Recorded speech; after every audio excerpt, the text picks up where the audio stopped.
আসসালামু আলাইকুম এভরিওয়ান, সবাই কেমন আছেন? আশা করি সবাই ভালো আছেন। আজকে আমি গিয়েছিলাম সাগুপ্তাতে যাওয়ার আসলে কোনো প্ল্যানই ছিল না।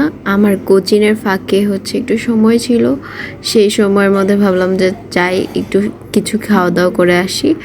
আমি নিয়েছিলাম স্টিম নাগা মোমো, কিন্তু ওনাকে বলেছি যে আমার মোমোতে ঝাল কম হবে, কিন্তু নাগা মোমো হবে। এখন ওরা বলতেছে যে আপু নাগা আবার ঝাল কম কীভাবে? আমি তাহলে নাগা মশলাটা আপনাকে সাইডে দিয়ে দিচ্ছি আর নর্মাল স্টিম মোমোটা দিচ্ছি। তো বললাম যে আচ্ছা দেন।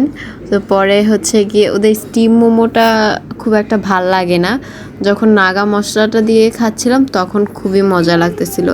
এছাড়া আমি যদি মোমোর কোয়ালিটি বলি, একদমই অ্যাভারেজের থেকে বিলো অ্যাভারেজ বলতে গেলে, কারণ আমার কাছে অতটা জমেনি। আমি তো একদম মোমো লাভার একটা পার্সন, সো অনেক জায়গার মোমো আমি ট্রাই করেছি।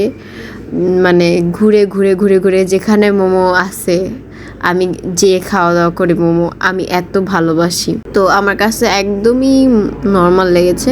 এরপরে কোচিং শেষ করে আবার ফুচকা খেতে গেলাম। তো এই দোকানটাতে আমি ফার্স্ট খাচ্ছি, তো বানানো দেখে আমার খুব ভালো লাগছিল যে হয়তো অনেক মজা হবে। কিন্তু আজকে আমার লাকটা একেবারেই খারাপ ছিল যে আমি যাই খাচ্ছি কোনোটাই খুব একটা মজার হয় নাই। আমার পুরা টাকাই ওয়েস্ট গেছে আজকের দিনে।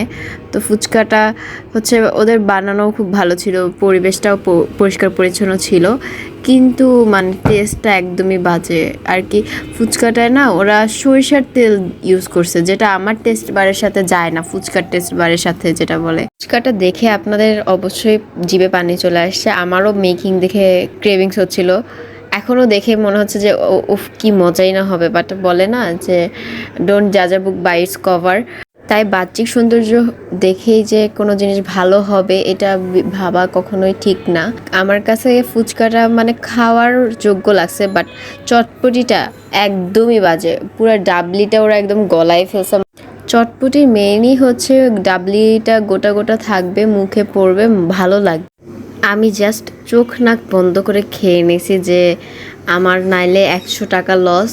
খেতে খেতে ভাবতেছিলাম 50 টাকা দিয়ে এগুলা না খায় 20 টাকার ছোটো ফুচকা খাইলেই হয়তো লাভ হইতো আমার, বাট কি করার, ওই যে সুখে থাকলে ভূতে কিলায়, আমার অবস্থা হয়েছিল সেইটা। ওহ ভালো কথা, আমি মিষ্টি টকটাও নিয়েছিলাম। মিষ্টি টকটা পুরা চিনি পানি ভাই, পুরা চিনি পানি।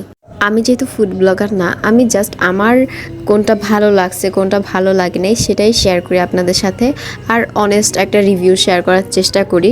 তো আমাদের ভিডিও যদি আপনাদের ভালো লাগে অবশ্যই পাশে থাকবেন। Thank you so much for watching.